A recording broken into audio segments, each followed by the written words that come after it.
네, 여러분 반갑습니다. 자, 이전 영상에서는 새로운 칩셋으로 변경됐을 때에 해야 될 업무에 대해서 말씀드렸는데요. 네, 새로운 칩셋으로 변경됐을 때는 이런 문서 리뷰를 충분히 해야 된다라고 말씀을 드렸습니다. 네, 이어서 이제 브링업을 준비를 하시고 브링업을 하셔야 되는데 관련된 업무에 대해서 또 말씀을 드리겠습니다. 이번 영상이 파트 2 영상이 되겠습니다. 여러분이 이제 이런 문서 리뷰를 이제 충분히 다 하시고 난 다음에는 이제 그 다음에 어떤 업무를 하셔야 되냐면 칩셋 업체로부터 BSP 소스 코드를 받으셔야 됩니다. 이렇게 받으셔야 되는데요. 그 BSP 소스 코드 전체 그 프로젝트 소스 코드를 받는다라고 보시면 되는데요. 여러 가지 방법이 있지만 칩셋 업체에서 관리하는 Git 리포지터리 있잖아요. Git 리포지토리에 태그를 걸고 해당 그 리포지토리에 접근할 수 있는 권한을 이렇게 부여하게 되면은 이제 제품 개발 업체는 개발자분들이 이 칩셋 업체에서 관리하는 그 리포지토리 소스를 받아서 이제 소스에 접근할 수가 있는 것입니다. 이때 형상 관리를 보통 어떻게 하냐면요. 보통 제품 개발 업체에서 관리하는 또 리포지토리가 있잖아요.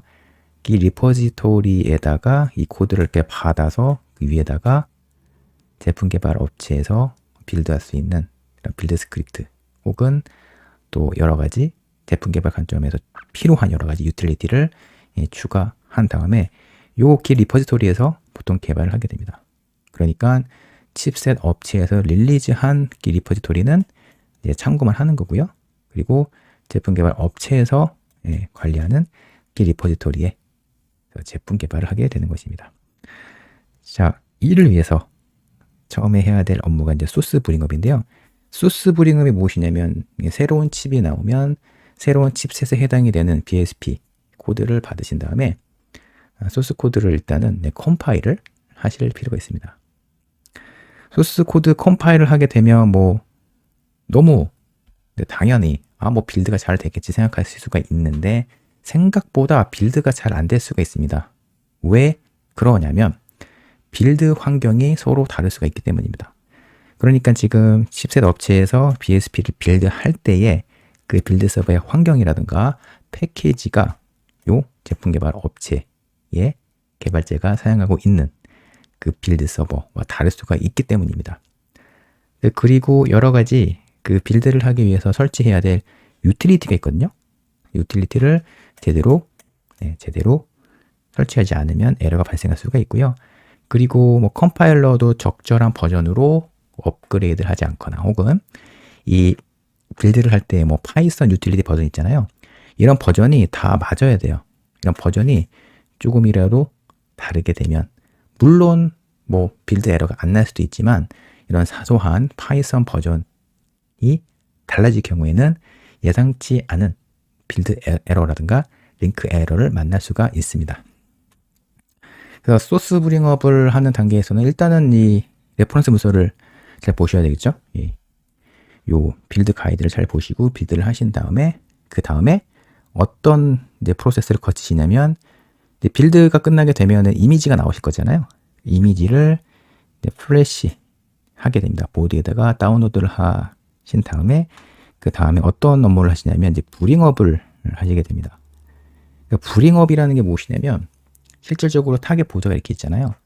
이 타겟 보드가 하드웨어 팀으로부터 준비가 되면 이때 UART 콘솔을 연결한 다음에 그 다음에 UART 콘솔을 연결하시면 이제 부트로더로부터 이렇게 리눅스 커널 요 앞단까지 UART 콘솔 로고가 이렇게 찍히면서 부팅하는 과정을 여러분이 눈으로 보실 겁니다. 근데 중간중간에 문제가 생겨요. 부트로더 중간중간에 크래시가 난다거나 혹은 무엇인가 잘 안 되는 경우가 생길 수가 있습니다. 그 이유가 무엇이냐면 여러분 제품 개발 업체에서 요때 제품 개발 업체에서 짠 보드 있잖아요. PCB 보드 같은 경우는 이 칩셋 업체에서 또 레퍼런스 보드를 만들거든요. 이 보드와 이 하드웨어적인 회로도 구성이 달라질 수가 있습니다. 예를 들어서 전원이라든가 혹은 여러 가지 뭐 배치도가 달라질 수가 있고요. 그리고 하드웨어 팀에서 여러 가지 설정하는 방식이 달라질 수가 있습니다. 또 가장 큰 차이점이 무엇이냐면, 자, 요 칩셋에서는 A라는 램을 썼는데 여러분의 제품에서 B라는 램을 썼어요. 이런 경우에는요, 부트로더에서 예상치 못한 문제가 만날 수가 있습니다. 이때 이제 문제를 해결하는 게 우리 시스템 소프트웨어 개발자가 해야 될 일입니다. 근데 뭐 크래시가 발생할 수도 있고, 그리고 프리즈 리셋이 발생할 수가 있는데요. 크래시 같은 경우는 UART 콘솔 로그에서 크래시 에러 로그가 여러분들 눈으로 확인할 수 있는 이런 상황입니다. 그러니까 크래시나 프리즈나 리셋이 부팅업 과정에서 나오게 되면은 부팅이 안 되는 거예요. 부팅이 페일이 되게 됩니다. 근데 차라리 크래시가 발생하면 다행이다, 이렇게 말씀하시는 분도 있는데요. 네, 맞는 얘기입니다. 왜 그러냐면 크래시가 발생하게 되면 에러 로그가 UART 콘솔로 찍히거든요. 그러면 그 원인을 분석해서 그 문제를 해결하면 되는 거잖아요. 근데 프리즈나 리셋이 디버깅하기 어려운 이유가 있는데, 이 현상은요, UART 콘솔에서 로그가 쭉 찍히다가 갑자기 보드가 리셋이 돼요. 이런 경우는 디버깅하기 좀 어려운데, 이때는 뭐 다양한 디버깅 방법을 쓰기도 하는데요. 뭐 JTAG을 잘 활용하신다던가, 혹은 전원과 관련된 여러 가지 코드 리뷰를 하신다던가, 혹은 갑자기 리셋이 될 경우에는 리셋을 치는 여러 가지 하드웨어 유닛 있잖아요. 이 하드웨어 유닛에 대해서 여러 이제 하드웨어 레벨에서 신호를 찍는다든가 같은 다양한 디버깅 하실 필요가 있습니다.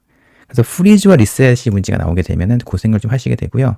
이 과정에서 이제 프리즈 리셋이 발생해서 디버깅하기 어려운 상황이 발생하게 되시면 어떻게 업무가 진행이 되냐면, 이제 칩셋 업체에서 디버깅을 잘 하시는 분이 고객사에 파견을 가서 이와 같은 문제를 같이 해결을 하도록 뭐 기술 지원을 한다든가, 같이 문제를 디버깅 한다든가, 이런 방식으로도 개발이 진행이 됩니다. 이렇게 이제 개발이 진행이 된 다음에, 그 다음에 리눅스 커널과 드라이버가 기본적으로 올라가고, 그리고 여러 미들웨어가 제대로 올라가게 되면은, 그러면 USB가 연결이 되고, 뭐 터미널 콘솔, 그러니까 예를 들어서 여러분의 리눅스 시스템에서 터미널을 오픈하시고 리눅스 명령어를 입력을 하실 수 있는 그런 단계면, 그러면 다른 애플리케이션을 개발할 수 있는 그런 단계입니다. 이 단계까지 오도록 작업을 하시는 게 부팅업 업무입니다. 부팅업 과정에서 겪는 주요 이슈인데요. 크래시가 발생을 하는 이슈. 근데 크래시가 발생하는 문제는 차라리 아주 심각한 문제는 아니다 라고 말씀드렸습니다. 크래시가 발생하는 이유는요, 크게 두 가지예요. 첫 번째로는 무엇인가 설정을 빼먹었을 경우입니다. 예를 들어서 부트로더나 리눅스 커널에서 어떤 특정 컨피그레이션을 빼먹었을 경우에, 이럴 때는요, 부팅하는 과정에서 크래시가 나고요. 그리고 할단에서 크래시가 나는 경우는요, 이 할단 같은 경우는 요 레벨부터는 리눅스가 이제 로딩이 되는 단계잖아요. 이때 같은 경우는, 할단 같은 경우는 쉐어드 라이브러리라든가 여러 유틸리티가 로딩이 될 텐데, 근데 쉐어드 라이브러리 패스가 맞지 않는다든가, 혹은 이 관련된 그 데몬이 중간에 크래시가 발생하든가, 이런 문제가 나올 수가 있습니다. 두 번째 이유로는 이제 하드웨어적인 문제인데요. 그러니까 뭔가 그 PCB 보드를 하드웨어 팀에서 잘못 설계를 해서 크래시가 날 수도 있습니다. 그래서 이때 정말 고생을 많이 하시는데, 가장 먼저 이 이슈가 하드웨어적인 이슈인지 혹은 소프트웨어적인 이슈인지 판단하실 필요가 있는데요. 일단은 소프트웨어 이슈라고 보시고 디버깅을 하시되, 무엇인가 이게 아무리 소프트웨어적으로 들여다봐도 뭔가 문제가 나오지 않을 이런 상황은요, 하드웨어적인 문제로 크래시가 나올 수가 있습니다. 이럴 때는 하드웨어 팀과 같이 협업하면서 문제를 함께 디버깅 하실 필요가 있습니다. 그래서 이 부팅업이란 업무의 끝은 무엇이냐면, 이 다른 앱 개발자 분들이 이제 개발을 잘할 수 있는 그런 환경까지 만들어주고, 그리고 이제 새로 바뀐, 이제 호날두 칩셋에서 개발하고 있는 이 전체 시스템에서 어떤 식으로 이제 개발을 하면 되는지에 대한 문서나 가이드를 알려주시면 부팅업 업무가 끝나게 됩니다. 자, 그리고 이제 이 이제 그 과정을 진행할 때 여러 가지 질문이 나왔는데요. 어떤 질문이 나왔냐면 이제 지금 보면은 이 퀄컴 레퍼런스 문서를 보시게 되면 이 PBL이라는 게 있는데 이 PBL이 온칩 부트로더예요. 온칩 부트로더인데 온칩 부트로더에서 하는 일이 뭐냐면 기본적인 하드웨어 유닛을 초기화하고 그 다음에 칩셋 업체에서 구현한 first level 부트로더 있거든요. 그러니까 가장 먼저 실행이 되는 부트로더라 볼 수 있는데 이 부트로더를 eMMC나 UFS로부터 로딩해서 그러니까 이 first level 부트로더를 이제 로딩에 실행하는 역할이 온칩 부트로더의 역할입니다. 퀄컴 칩셋에서는 이제 PBL이 그 역할을 하는데 근데 제가 이 과정에서 이제 이렇게 PBL을 제가 직접적으로 명시하고 설명드리지 않았는데요. 근데 요때 아예 그러니까 요 이제 first level 부트로더가 실행이 되는 요때 UART 콘솔 로그가 찍히는데 근데 아예 UART 콘솔 로그가 처음부터 찍히지 않는 문제가 나올 수가 있어요. 그 문제가 나올 수 있다고 설명드렸는데 근데 이런 사항을 만나시잖아요. 그러니까 처음에 여러분이 불행업을 시작을 하시는데 전원을 넣고 UART 콘솔 연결을 했는데 아예 UART 콘솔에서 로고가 안 나온다. 이런 경우에는 그냥 하드웨어 개발자한테 UART 로고가 아예 안 나온다 라고 그냥 던지시는 게 낫습니다. 왜냐? 제가 직접 하드웨어 개발자한테 이 이슈에 대해서 문의했는데 하시는 이야기는 하드웨어 개발자 역할이 무엇이냐면 서킷 보드를 그린 다음에 그 다음에 기본적으로 전원을 딱 인가하고 난 다음에 가장 먼저 나오는 UART 로고 있잖아요. UART 로고가 콘솔로부터 나올 수 있도록 하는 그런 단계까지의 역할이 하드웨어 개발자 역할이다. 이렇게 얘기를 합니다. 그렇기 때문에 여러분들이 자 불행업을 하시는데 아예 UART 콘솔 로고가 아예 안 나와요. 안 나오는 경우는 하드웨어 개발자 분들과 같이 협업을 하셔서 UART 콘솔 로고가 아예 안 나온다. 그리고 왜 안 나오는지 한번 이렇게 같이 협업을 하시는 게 좋은데요. 이렇게 UART 콘솔 로고가 처음부터 나오지 않고 부팅이 안 되는 가장 대표적인 원인이 있는데 그게 뭐냐면 eMMC라든가 UFS에 문제가 생겨서 아예 이 부트롬에서 파티션 테이블에 있는 first level 부트로더를 로딩을 못해서 아예 이 부팅이 시작이 안 되는 그런 문제가 나올 수가 있습니다. 자, 지금 여러분께 보여드린 이 다이어그램은 예시예요. 예시고 이 구조에서 이런 문제가 나올 수 있다는 겁니다. 그러니까 이 퀄컴 칩셋에서 부팅하는 과정에 문제가 나올 수 있다. 이건 아니고요. 그냥 이런 구조에서 부팅이 잘 안 될 수도 있다. 그런 관점으로 여러분께 설명을 드립니다. 영상이 좀 길어졌는데요. 그러니까 정리를 해보겠습니다. 일단은 새로운 칩셋이 메시에서 호날두로 바뀌었다라고 한다면 가장 먼저 하셔야 될 일은 문서를 요청하셔서 칩셋 업체로부터 받으신 다음에 이 문서를 상세하게 리뷰하시고요. 리뷰하신 다음에 그 다음에 소스 브링업을 하셔야 됩니다. 소스 브링업을 하신 다음에 그 다음에 소스 브링업이 끝나게 되면은 이미지를 다운로드 하신 다음에 브링업을 이렇게 하시면 됩니다.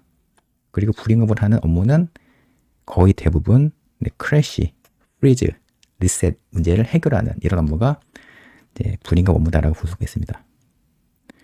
가끔 보면 운이 좋게도 브링업이 잘 돼서 크래시가 안 나고 잘 이렇게 브링업이 잘 되는 경우는 있는데요. 이때는 여러분이 정말 준비를 잘 하셔서 문제가 안 나올 수도 있고 혹은 하드웨어적인 컴포넌트가 바뀐 게 없어서 이럴 수도 있고요. 혹은 여러분의 하드웨어 팀에서 정말 작업을 잘 해주셔서 문제가 나오지 않는 그런 케이스도 있을 수 있습니다. 자, 마지막으로 여러분께 말씀드리고 싶은 중요한 포인트는 하나 있는데요. 이 말씀은 제가 그 강의에서도 제가 언급한 내용입니다. 그러니까 한국전자통신산업진흥에서 진행하는 이 강의 있잖아요. 이 강의에서 말씀드린 내용이긴 한데 회사에서 보면 어떻게 그 프로젝트를 관리를 하는 경우가 있냐면 이 브링업이 끝나야지 다른 개발 업무를 할 수 있다. 이런 방식으로 프로젝트를 운영하시는 경우가 사실 예전에 좀 많았습니다. 그러니까 브링업이 늦어지게 되면 그러면 다른 개발을 할 수 없기 때문에 빨리 브링업을 마무리해야 된다. 이런 방식으로 운영했었는데 지금은 이 방식은 올드한 방식입니다. 왜 그러냐면 브링업은 브링업대로 진행하면서 다른 에뮬레이터라든가 다양한 SDK 그리고 이전 칩셋의 환경을 활용해서 여러 디바이스 드라이버라든가 혹은 애플리케이션을 다른 SDK 환경에서 선 검증을 하거나 기본 기능을 구현할 수가 있어요. 그렇기 때문에 불잉업이 늦어져서 프로젝트가 늦어졌다. 이런 방식으로 운영하시는 이제 뭐 상황도 생길 수는 있는데 이거는 올드한 방식이다. 최근에는 이런 다른 애플리케이션이나 모듈이라든가 서드파티 앱을 개발할 때도 최대한 시뮬레이터라든가 SDK를 활용해서 불잉업이 다 끝나지 않더라도 병렬적으로 프로젝트를 진행할 수가 있습니다. 이런 방법이 되게 많아요. 그렇기 때문에 여러분들이 불잉업을 하실 때 너무 압박을 받을 필요는 없다라는 점입니다. 그러니까 불잉업이 늦어져서 제품 개발이 늦어졌다. 불잉업이 늦어져서 다른 개발에 영향이 있다. 이 방식은 좀 예전 방식이고요. 예전엔 정말 이렇게 개발 프로젝트가 진행이 돼서 많은 시스템 소프트웨어 개발자분들이 굉장히 스트레스를 많이 받았죠. 근데 불잉업을 할 때는 기본적으로 집에 못 간다. 야근을 해야 된다. 이런 사실 마인드가 있어서 시스템 소프트웨어 개발자 입장에서는 불잉업은 굉장히 힘든 업무, 압박을 많이 받는 업무라고 인식이 되었던 게 사실입니다.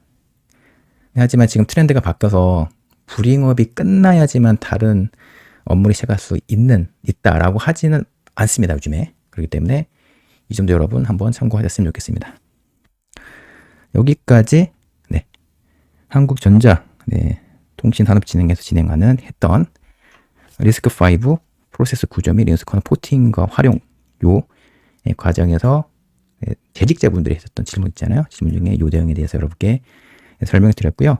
이어지는 영상에서는 또 다른 컨텐츠로 여러분께 또 설명을 드리도록 하겠습니다.